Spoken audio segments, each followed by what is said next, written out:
그리스도의 경건 훈련에 대해서 여러분들에게 말씀을 전하며 함께 은혜를 나누고자 합니다. 우리 기독교 베스트셀러 가운데 많이 팔린 책이 하나 있습니다. 그 책 제목이 조금 소개하기가 좀 못합니다만은 돈, 섹스, 권력, 리차드 포스터라는 사람이 쓴 베스트셀러입니다. 참 많은 책이 팔렸습니다. 이 책 속에서 강조하는 바가 이렇습니다. 이 시대에 가장 필요한 것은 사람이다. 그것도 지식이나 재능 있는 사람이 아니라 하나님의 마음을 이해하는 깊은 경건의 사람이다. 하나님의 마음을 이해하는 깊은 경건의 사람, 이런 사람들이 필요한 시대다. 그런 말을 합니다. 여러분, 이 경건 훈련이라는 것, 경건 훈련을 통해서 하나님의 마음을 깊이 아는 그러한 믿음의 사람이 될 수가 있다는 말입니다. 이 경건이란 무엇인지, 경건에는 글자를 먼저 한번 살펴봅니다. 한자로 공경할 경자에다가 정성 건자가 합쳐진 것이 바로 이 경건이라는 그런 글자입니다. 경건. 이 글자를 그대로 우리가 설명을 한다면은 정성을 다하여 공경하는 것, 이게 바로 경건이다.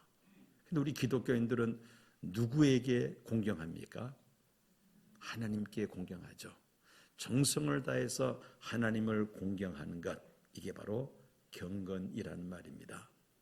여기서 더 추가로 설명을 한다면은 하나님께 가까이 나아가 교제하는 것, 우리가 공경하는 하나님께 가까이 나가서 하나님과의 신령한 교제가 이루어질 때에 이것이 바로 경건한 신앙이라는 말입니다.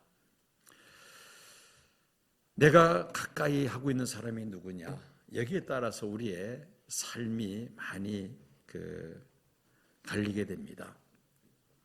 아이들이 사춘기에 친구를 잘못 사귀면은 급속도로 아이가 망가지는 그런 모습을 여러분들이 볼 수가 있었을 것입니다. 누구를 친구로 삼느냐 굉장히 중요하죠. 누구를 가까이 하느냐. 교사의 신분이라면 하루 종일 학생을 대하면서 교육하고 지도를 하는 생활을 합니다. 또 사업을 하시는 분이라면 거래처 손님들과 상품에 대해서 관심을 가지고 그렇게 접근을 하게 되겠죠.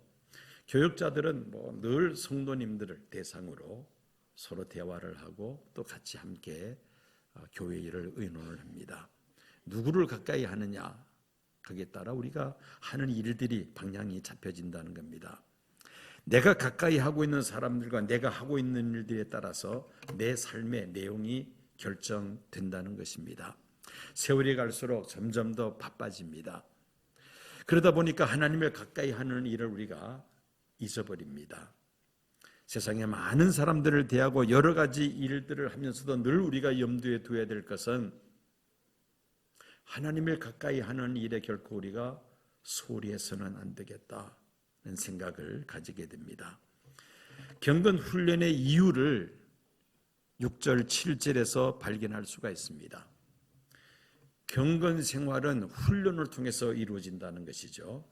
디모데전서 4장 7절 말씀 보면은 망령되고 허탄한 신화를 버리고 경건에 이르도록 내 자신을 연단하라. 저 연단하라는 단어가 연습하다, 훈련하다, 그런 뜻이 저 속에 포함되어 있습니다. 7절에 한번 경건이라는 단어가 나오고 8절에 또 한번 나오죠. 그래서 우리가 저 7절 말씀에서 경건에 이르도록 내 자신을 연단하라, 저기에서 오늘 설교 제목을 찾아낼 수 있습니다. 경건 훈련이라는 제목을 만들어낼 수가 있습니다. 경건 훈련의 이유가 무엇인가? 첫째는 망령되고 허탄한 신화를 버리기 위해서, 그만큼 우리가 망령되고 허탄한 신화에 빠져 있다는 것이죠. 이 디모데전서는 사도 바울이 에베소 교회를 목회하고 있는 디모데에게 쓴 편지입니다.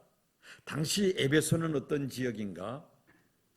에베소는 지중해 연안에 있는 항구 도시, 무역항입니다. 동양과 서양의 문물이 교차되는 아주 중요한 도시가 바로 이 에베소입니다. 상대적으로 부유한 도시겠죠. 무역이 성행하니까 경제적으로 부유합니다. 그러면서 또 많은 문화들이 들어와서 종교마저도 혼합주의 색채를 띠게 됩니다. 그래서 이 유대교의 율법주의도 들어오고요. 또 그리스의 영지주의도 또 들어오게 됩니다. 여러 가지 이런 철학과 각종 종교가 뒤섞여서 에베소 교회가 사실 많은 어려움을 겪습니다. 여러 문화와 문물이 들어오다 보니까 이 교회도 그런 도전을 받게 되었다는 겁니다. 이런 에베소에 살고 있는 성도들, 또 그런 성도들을 목회하고 있는 디모데에게 망령되고 허탄한 신화를 버리라, 그렇게 교훈하고 있습니다.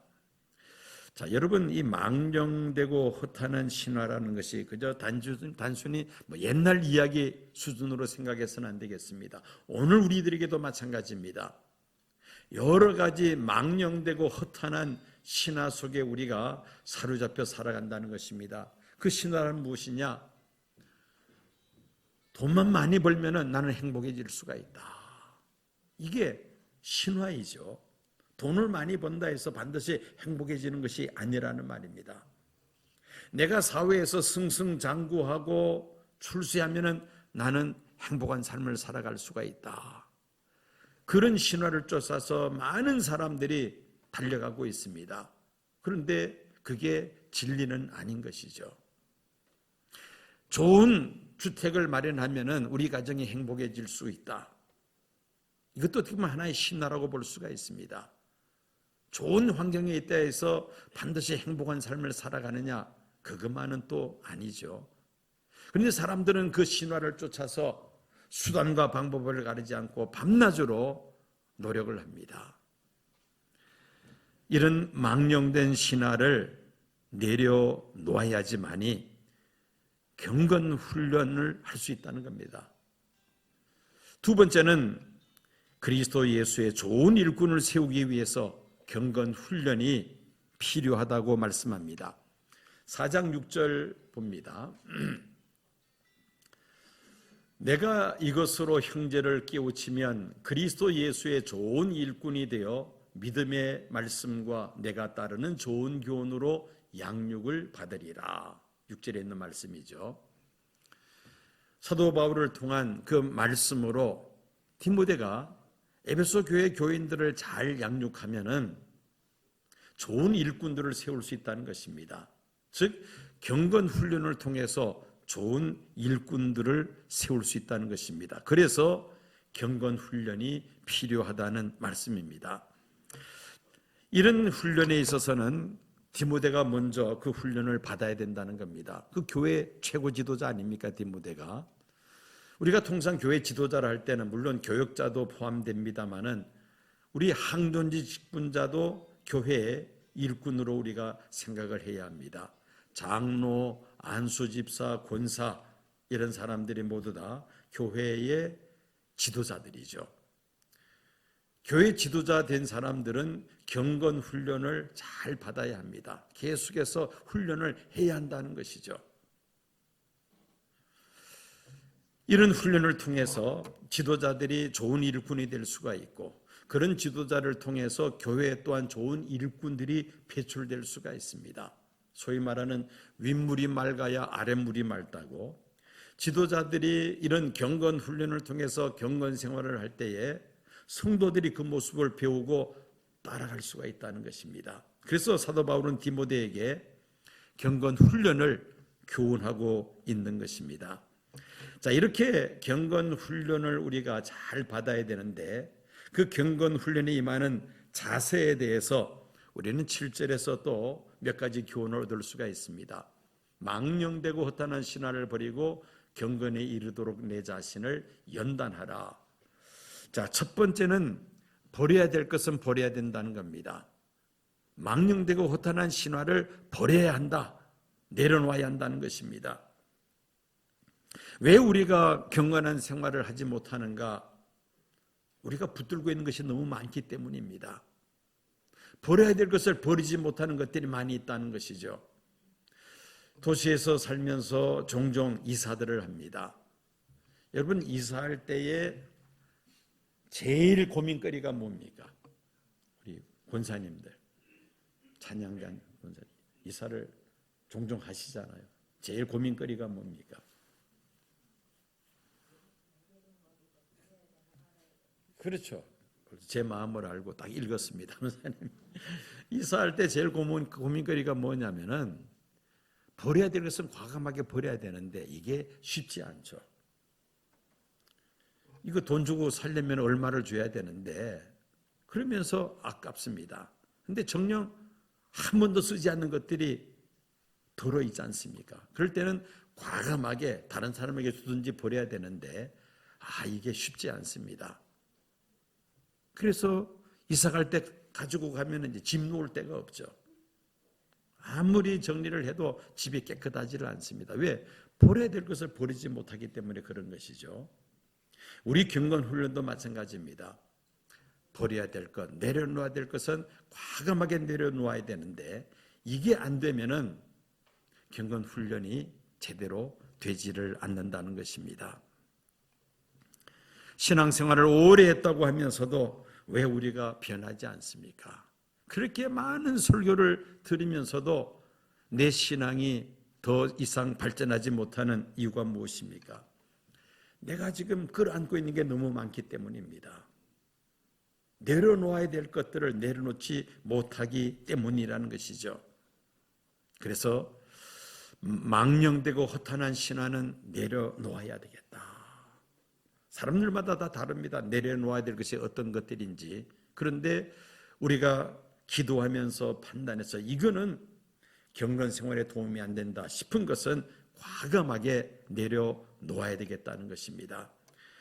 두 번째는 경건을 연습해야 됩니다. 7절 하반절에 내 자신을 연단하라. 연단하라는 말씀은 연습하라, 훈련하라는 그런 말씀입니다. 경건을 연습하라. 여러분, 이 경건은 지속적으로 우리가 연습을 해야만 합니다. 그럴 때에 우리 몸에 그것이 배어 들어갑니다. 내 생각, 내 의지, 그리고 내 생활 습관까지 이것이 배어 들어가는 것입니다. 여러분, 요즘 아시안컵 지금 다들 거기 열광을 하고 있습니다만은 그저께 호주하고 8강전이었습니까? 네. 정말 손에 땀을 쥐었지 않습니까? 그 마지막에 뒤집는데요, 그죠? 연장전에서 손흥민 선수가 뒤집었지 않습니까? 근데 그 프리킥을 차는데 예술이더라고요. 그 먼 거리에서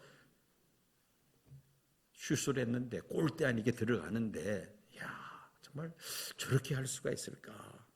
그런데 그렇게 결정적인 순간에 공을 차기까지는 얼마나 피눈물 나는 훈련을 했겠습니까?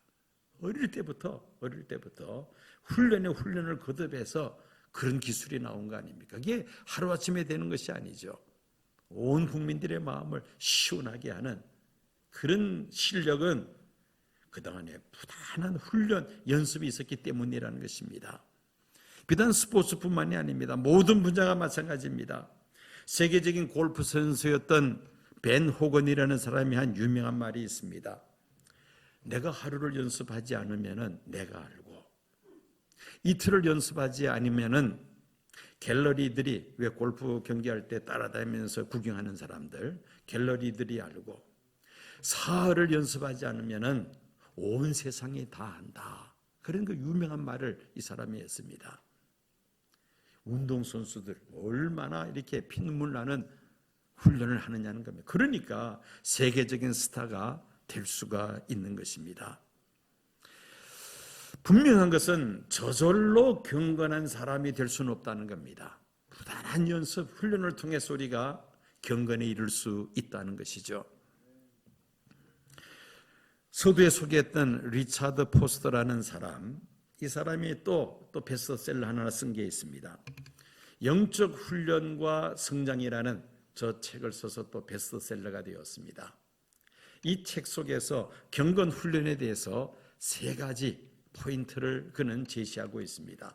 첫째는 내적 연습, 경건 훈련을 위해서 나의 내적인 연습으로 묵상과 기도와 금식과 성경 공부 4가지를 제시하고 있습니다.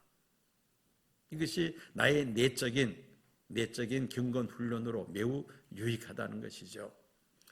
두 번째, 외적 연습으로는 홀로 있기, 혼자서 하나님과의 1:1의 깊은 그런 영적 관계를 갖는 그런 1:1 홀로 있기, 그리고 대외적으로 많은 사람들과 어울리면서 봉사활동하는 것, 이런 것이 이제 외적인 그런 연습이 된다는 겁니다. 3번째 연습이 있습니다. 이건 집단 연습이죠. 지금 우리가 드리는 이 예배가 바로 경건 훈련의 장이 됩니다. 여러 사람들이 함께 어울려서 경건 훈련을 한다는 것이죠.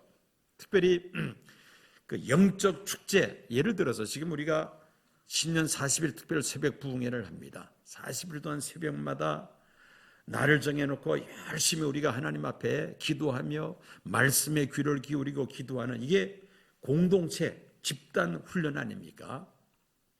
뭐 교회에서 하든 말든 나는 관심 없다, 이런 사람은 훈련의 기회를 갖지 못하는 겁니다.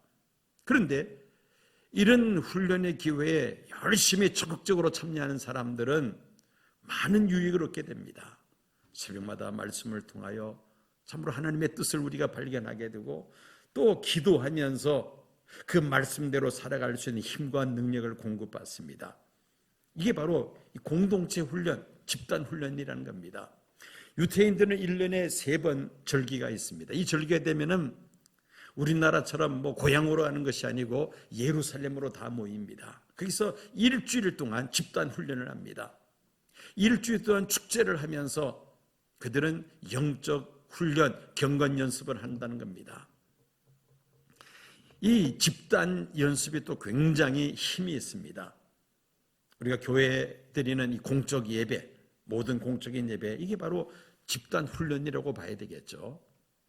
이런 예배를 통해서 우리는 경건 훈련, 경건 연습을 할 수가 있다는 말입니다. 자, 이제 경건 훈련의 방법에 대해서 4가지를 여러분들에게 말씀드리고자 합니다. 경건 훈련의 방법, 첫 번째는 디모데전서 4장 5절에 있는 말씀입니다. 하나님의 말씀과 기도로 거룩하여짐이라. 말씀과 기도로 우리가 거룩하여질 수가 있다. 즉 경건 훈련을 할 수 있다는 겁니다. 하나님께 가까이 나가는 가장 기본이 바로 말씀과 기도입니다. 하나님은 우리에게 성경을 통하여 말씀하시기에 하나님의 말씀을 귀 기울이기 위해서는 성경 말씀을 많이 읽고 또 설교를 많이 여러분들이 들으셔야 됩니다. 그러면서 하나님께 가까이 나갈 수가 있다는 것이죠. 그리고 기도는 하나님과의 영적 대화 아닙니까?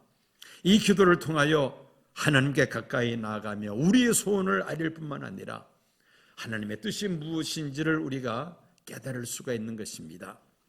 그래서 경건 훈련의 기본은 바로 말씀과 기도라는 것입니다.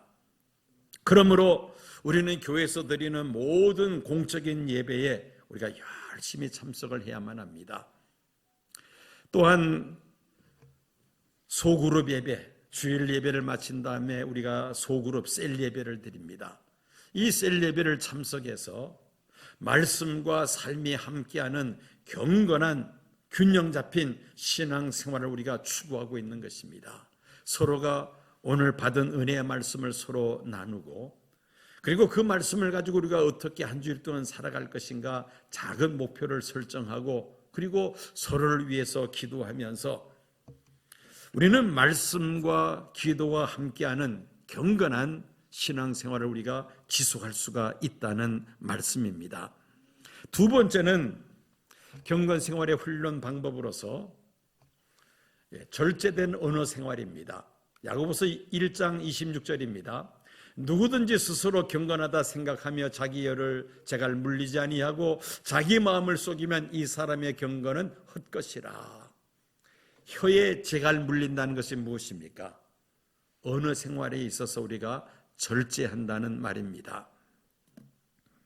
입에서 그냥 나오는 대로 말을 내뱉는 것이 아니라 한 번쯤 생각을 하고 걸러서 우리가 말할 수 있다면은 이 사람은 상당히 절제된 언어 생활을 하는 사람이죠. 우리는 하루에도 많은 말을 쏟아놓으면서 살아가고 있습니다. 말을 통해서 또 서로의 의사소통이 이루어집니다. 그런데 이 말을 잘못 내뱉으면은 말로 상대방의 마음에 큰 상처를 주기도 하고 심지어 사람을 죽이기까지 합니다. 허물 많은 사람일수록 남의 약점을 들춰내는 데 앞장섭니다. 내 집 창문이 더러우면은 그 창문을 통해서 보이는 옆집에 걸어놓은 빨래가 더러워 보이기 마련이죠. 내 마음과 눈이 더러우면 세상 모든 것이 다 더럽게 볼 수 있다는 겁니다. 그래서 함부로 말하고 판단하고 정죄하는 그런 죄를 우리가 저지를 수가 있습니다. 절제된 언어 생활이 우리가 경건 훈련에 있어서 매우 중요한 요소라는 것을 생각하셔야만 합니다. 세 번째 경건 훈련 방법으로서 가난한 자를 돌보는 것입니다. 야고보서 1장 27절입니다. 하나님 아버지 앞에서 정결하고 더러움이 없는 경건은 곧 고아와 과부를 그 환난 중에서 돌보고 또 자기를 지켜 세속에 물들지 아니하는 그것이니라. 고아와 과부를 그 환난 중에서 돌본다는 것은 요즘 말로 표현한다면 사회적 약자들을 돌본다는 말입니다. 가난한 자, 육체적으로, 경제적으로, 또 정신적으로, 영적으로 가난한 자들을 우리가 돌아보는 것, 이게 바로 경건이라는 것이죠. 나 자신만을 위해서 살아가는 것이 아니라 정말 경건 훈련을 잘 받는 사람들은 주변 이웃들을 돌아볼 줄 아는 사람이라는 말씀입니다. 그리고 마지막으로 네 번째로 성령의 충만을 받는 것입니다. 여러분, 경건의 모습은 있으나 경건의 능력이 없는 이유가 무엇입니까? 성령의 능력을 힘입지 않기 때문입니다. 그래서 머릿속으로는 알기 때문에 경건의 모습은 있는데 그러나 경건의 능력은 빠져 있다는 것이죠. 인간적인 의지만 가지고서 경건 생활을 하려고 애를 씁니다.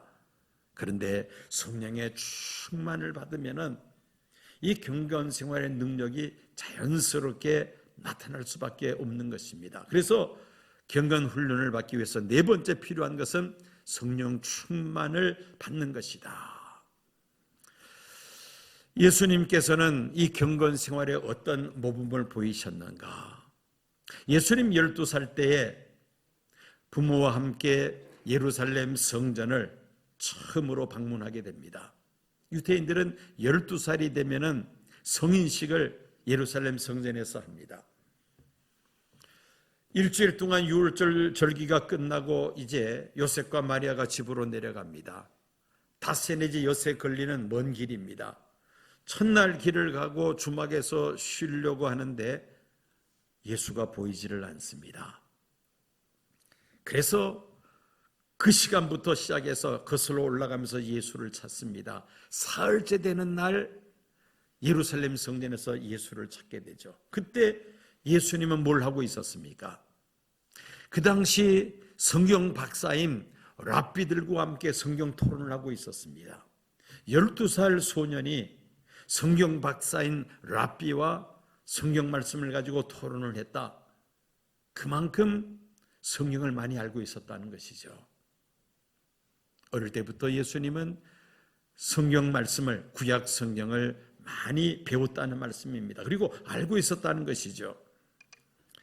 예수님 3년 공생의 기간 동안에 구약 말씀을 인용하시면서 천국 복음을 전하십니다. 그리고 구약에 예언된 메시아와 관련된 그 예언의 말씀 그대로 예수님은 사십니다. 말씀대로 사셨다는 것이죠. 그리고 말씀대로 십자가에 달려 죽으시고 부활 승천하십니다. 예수님은 철저하게 말씀과 함께하는 삶을 살았다는 것입니다. 또 기도 생활은 어떻습니까?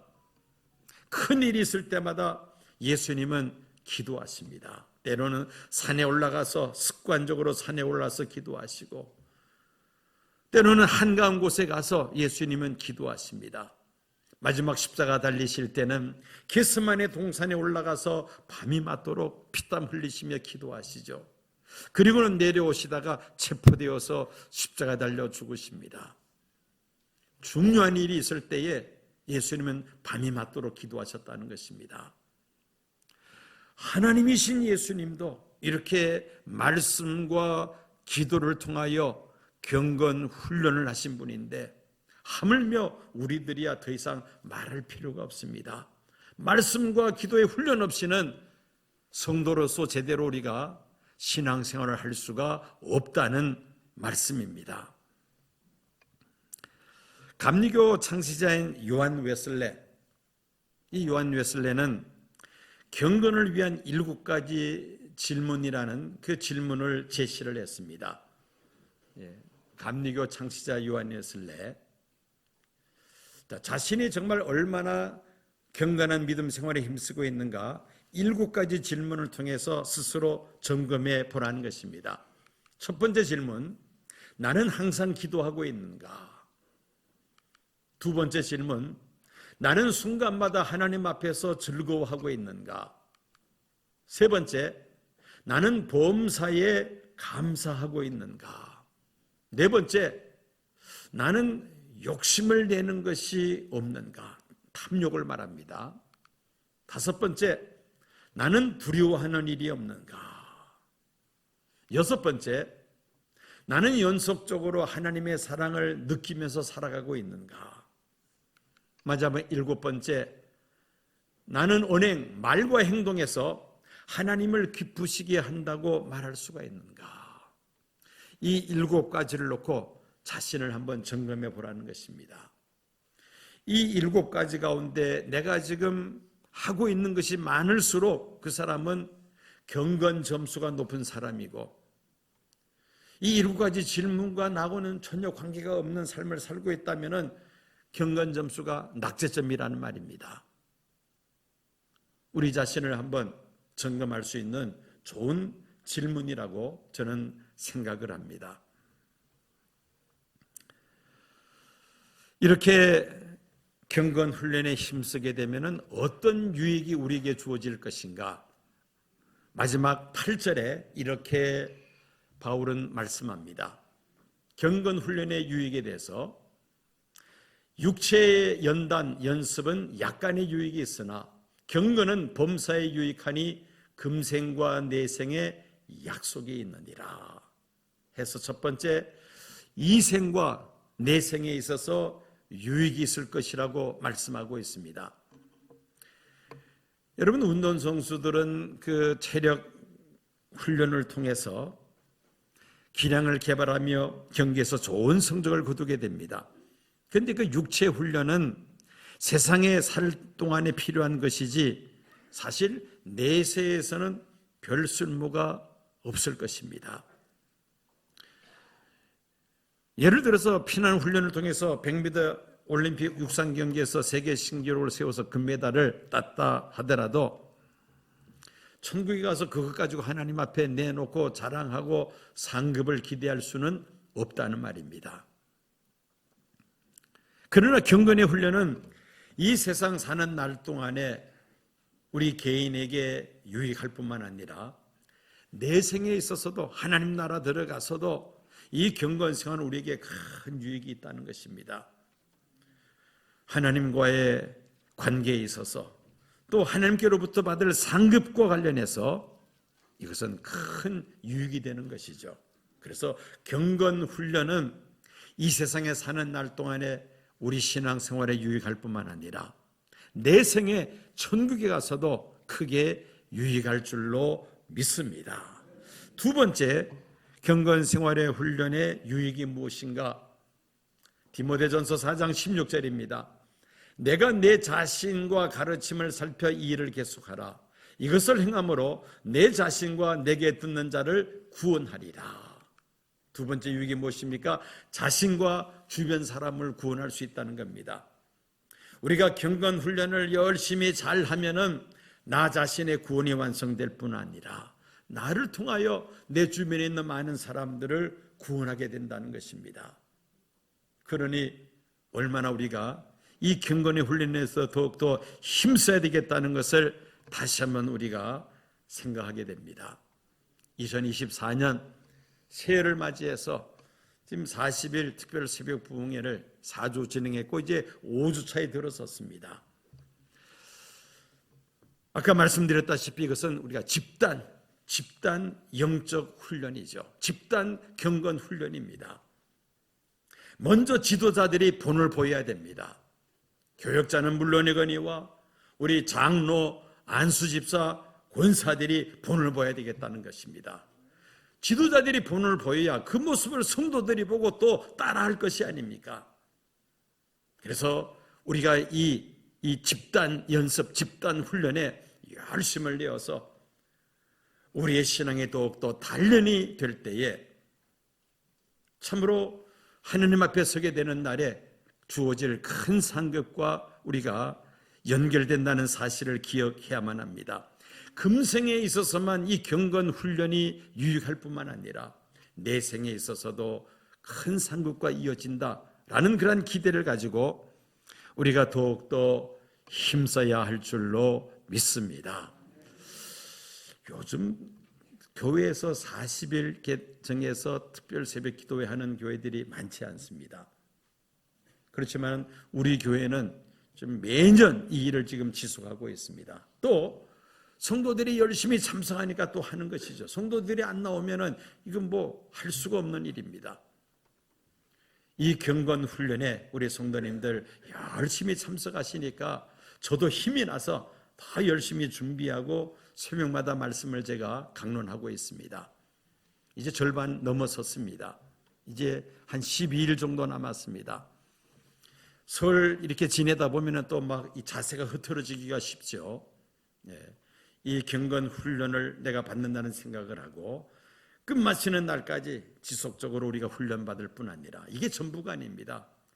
사실은 우리가 세상 사는 날 동안 평생을 우리가 이 경건 연습, 경건 훈련을 해야만 합니다. 이 경건 훈련을 여러분들이 잘 감당하심으로 이 생에 있어서도 복을 받고 내 생에 있어서도 복을 받는 귀한 성도님들이 되시기를 축원합니다.